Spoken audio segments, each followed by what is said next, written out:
नमस्कार दोस्तों, आप सभी में विराजमान परमपिता परमात्मा को मेरा नमस्कार। अगर मैं आपसे पूछूं रिलायंस, अदानी, केडिला, निरमा, पीडीलाइट, बालाजी वेफर्स, इसमें क्या कॉमन है? तो दोस्तों इसका जवाब है कि इन सभी कंपनी के मालिक गुजराती हैं। भारत के दो सबसे बड़े उद्योगपति अंबानी और अदानी गुजराती हैं। तो हम सोचने में मजबूर हो जाते हैं कि गुजरातियों में ऐसा क्या होता है कि वे बिजनेस में इतने सफल होते हैं। मैं स्वयं एक गुजराती हूं, गुजराती में बिजनेस करता हूं, तो मैंने अपने अनुभव के आधार पे ये एनालिसिस करके ये 7 सूत्र बताए, 7 सीक्रेट्स निकाले हैं गुजराती धंधे के कि गुजराती लोग क्यों जीवन में सफल होते हैं। और बिलीव मी फ्रेंड्स, इन सीक्रेट्स को जानकर आपको जीवन में सफलता के कई रास्ते खुलेंगे। तो देर किस बात की है, चैनल को लाइक और सब्सक्राइब करना मत भूलिएगा। इससे पहले कि आप वीडियो की गहराई में खो जाएं, चैनल को सब्सक्राइब अवश्य कीजिएगा। और अगर आपने इस चैनल को अभी तक सब्सक्राइब नहीं किया है तो आप जीवन में बहुत कुछ मिस कर रहे हैं। हमारा पहला सीक्रेट है बिजनेस माइंडेड पीपल। बिजनेस गुजरातियों के डीएनए में होता है। उनका विजन पहले से ही क्लियर होता है कि मुझे ढेर सारा पैसा चाहिए, और पैसा किस में मिलता है? बिजनेस में। तो ये बिजनेस ही करना चाहते हैं। आप जीवन में कुछ बड़ा करना है, इसलिए गुजराती बच्चों को घर पर ही बिजनेस का एटमॉस्फेयर मिलता है और बिजनेस की एबीसीडी ये घर पर ही सीख लेते हैं। दूसरी ओर उत्तर प्रदेश, बिहार, वेस्ट बंगाल जैसे राज्यों के नौजवानों का सपना होता है सरकारी नौकरी। तो एक कम पढ़ा लिखा गुजराती कंपनी चालू करता है और दूसरे डिग्री होल्डर्स को नौकरी पर रखता है। गुजरात में एक कहावत है, भड़ेला गणेला तो भाड़े मरे, यानी कि आप पढ़े लिखे लोगों को किराए पर रख सकते हैं। धीरू भाई अंबानी को स्टैंडर्ड चार्टर्ड बैंक ने लोन देने से इनकार कर दिया था, तो कुछ समय बाद उन्होंने उस पूरी बैंक को ही खरीद लिया। बोलो जय श्री कृष्ण। गुजरात का पहला आईपीएस 1996 में बना था, नाम था मनोज पटेल। यानी यह दिखाता है कि इनको सरकारी नौकरी में विशेष इंटरेस्ट नहीं होता। Number 2, business of daily leads. Gujarati छोटी मोटी लागत लगाकर बिजनेस स्टार्ट करते हैं। वे डेली नीड के बिजनेस बहुत पसंद करते हैं, जैसे कि कपड़ों का बिजनेस है, ग्रोसरी का बिजनेस है। ऐसा बिजनेस पसंद करते हैं जिसमें रोकड़िया मिलता हो। गुजराती में एक कहावत है, चरण चरण मारी चक्कड़ोड़ चाले, आजे रोकड़ा ने उधार काले। यानी कि भाई मुझे रोकड़े का व्यापार करना है। गुजरातियों को हरे हरे नोट बहुत आकर्षित करते हैं। उन्हें पैसे का रोटेशन होता है और ऐसा बिजनेस उन्हें बहुत पसंद होता है। बिलीव मी फ्रेंड्स, अगर चांद पे अगर आदमी पहुंचा और सबसे पहली कोई प्रोविजन स्टोर बना तो वो एक गुजराती का ही होगा। गुजरात के एक गुजराती हैं मफत भाई पटेल। उन्होंने अमेरिका में 58 प्रोविजन स्टोर्स की एक बड़ी सी चेन शुरू कर दी है और अपने परिवार और सगे संबंधियों को बहुत बड़ा रोजगार दिया है।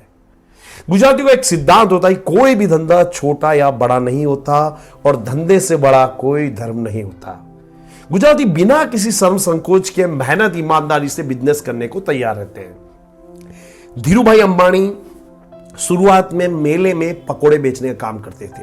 निरमा वॉशिंग पाउडर के मालिक करसन दास पटेल साइकिल पर घर घर जाकर वॉशिंग पाउडर बेचने का काम करते थे।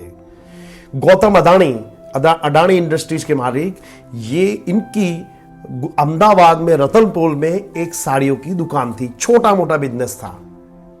तो दोस्तों, गुजराती लोग हमेशा बिजनेस के लिए अपॉर्चुनिटी ढूंढते हैं और अपॉर्चुनिटी नहीं मिलती तो अपॉर्चुनिटी को ये लोग क्रिएट करते हैं। तीसरा इनका सिद्धांत है फास्ट कैश ट्रांजैक्शन। गुजरात में एक कहावत है, चरण चरण मारी चक्कड़ोड़ चाले, आजे रोकड़ा ने उधार काले। गुजराती को सिद्धांत है, आज नकद कल उधार। गुजराती ऐसा बिजनेस पसंद करते हैं जिसमें कैश फ्लो काफी तेजी से होता हो। जिस धंधे में पैसा लंबे समय तक ब्लॉक हो, गुजराती उसे जल्दी पसंद नहीं करते, क्योंकि जिस धंधे में 3-4 महीने बाद पेमेंट मिलता हो, आप इंटरेस्ट की गिनती लगाएंगे तो मार्जिन ऑफ प्रॉफिट बहुत ही कम हो जाता है। गुजराती ऐसा बिजनेस पसंद करते हैं जिसमें पैसे तुरंत तुरंत मिले। गुजरातियों का सिद्धांत है भाई कि पैसा देख के उनका मन मोर बनी थनगाट करे, इस तरह से वो लोग प्रसन्नचित्त हो जाते हैं। गुजराती व्यक्ति हरे हरे नोट देखकर और अधिक मेहनत करने के लिए मोटिवेट होते हैं। इनका चौथा प्रिंसिपल है प्रैक्टिकल कम्युनिटी। गुजराती बहुत ही प्रैक्टिकल होते हैं। उन्हें बिजनेस करना हो तो अपनी पुश्तैनी जमीन बेचने में भी हिचकिचाते नहीं हैं। बालाजी वेफर के मालिक चंदू भाई पटेल ने अपनी पुश्तैनी जमीन मात्र 12,000 रुपए में बेच करके 8,000 करोड़ रुपए का बिजनेस एम्पायर खड़ा किया। गुजरात में जब डायमंड पॉलिशिंग का बिजनेस शुरू हुआ तो काठियावाड़ के गुजराती पटेलों ने अपनी जमीनें बेच बेच कर बिजनेस में पैसा इन्वेस्ट किया और कुछ समय बाद प्रॉफिट कमाकर जो जमीन बेची थी उससे कई गुना ज्यादा जमीन उन्होंने खरीदी।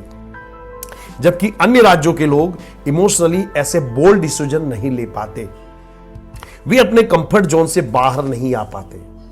गुजराती पैसों के मामले में ट्रांसपेरेंट होते हैं। उनका सिद्धांत है रिश्ता भाई भाई का, हिसाब पाई पाई का।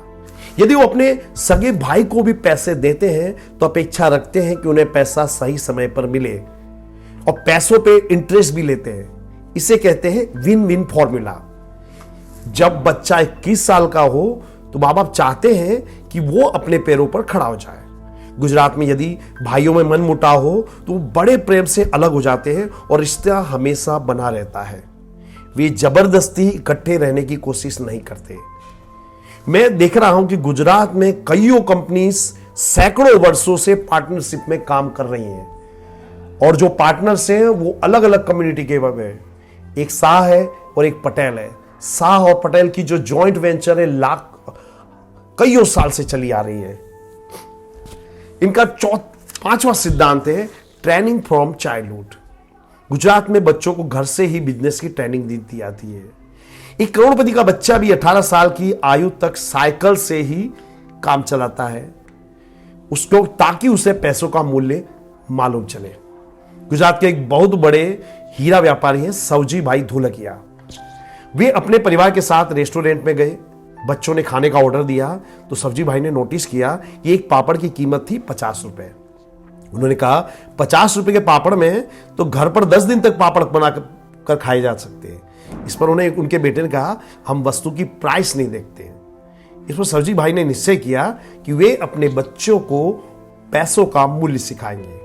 उन्होंने अगले दिन अपने बेटे को 5,000 रुपए दिए और कहा गुजरात से कहीं दूर चला जा, 6 महीने तक मेरे नाम का उपयोग किए बिना जी कर दिखा।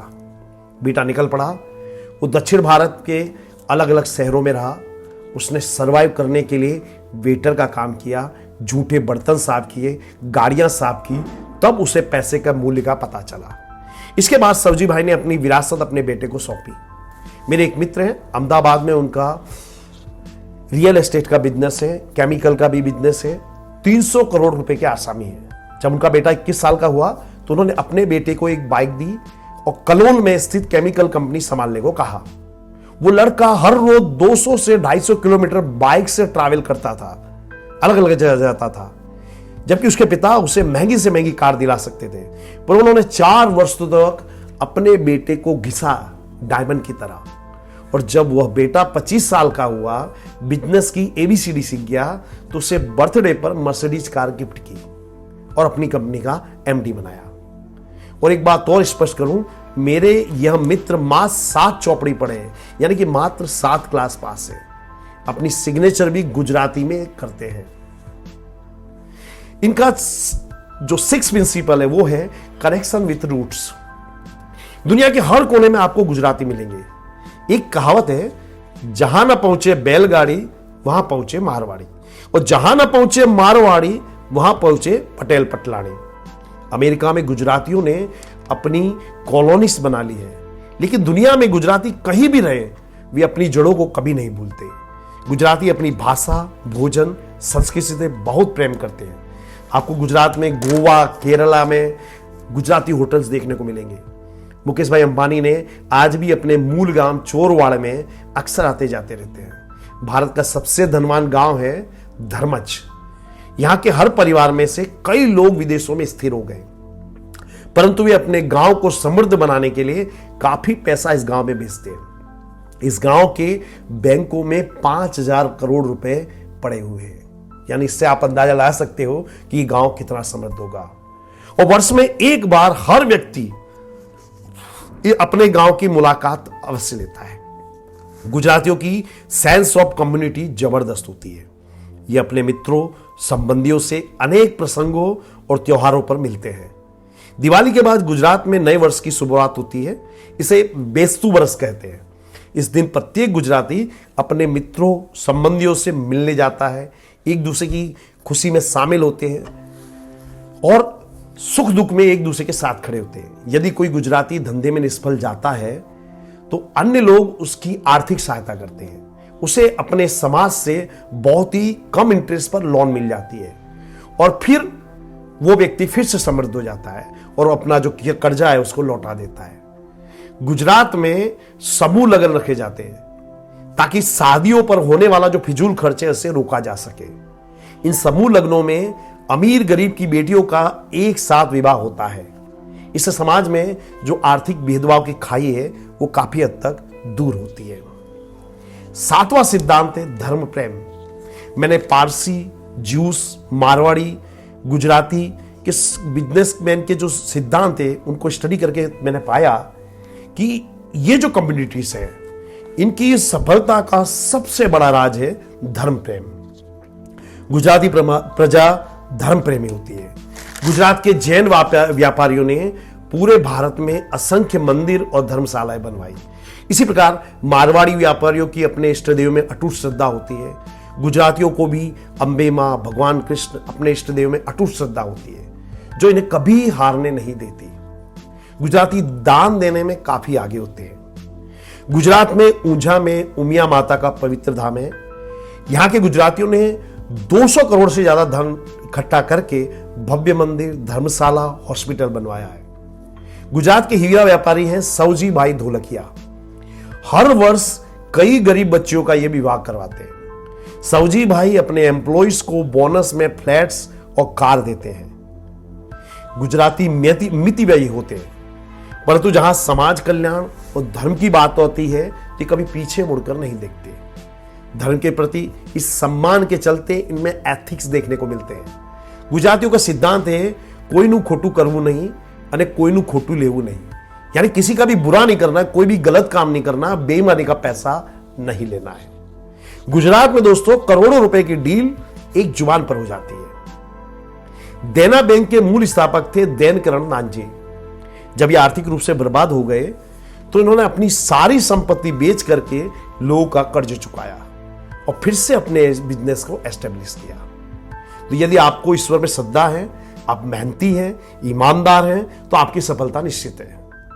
भगवान कृष्ण ने गीता में कहा है अनन्यास चिंतयन्तो यामे जना पर्युपास्ते तेसाम नित्यभुक्ता नाम योगक्षेम वहाम्यम। यानी कि जो मेरे अंदर श्रद्धा रखे, अनन्य भाव से मुझे मानता है, मैं उसके सारी आवश्यकताओं की पूर्ति करता हूं। जय श्री कृष्ण दोस्तों। आई एम श्योर आपको यह वीडियो बहुत ही अच्छा लगा होगा, तो इसे लाइक और शेयर अवश्य कीजिएगा। ईश्वर सारे आपके सपने साकार करें। जय श्री कृष्ण।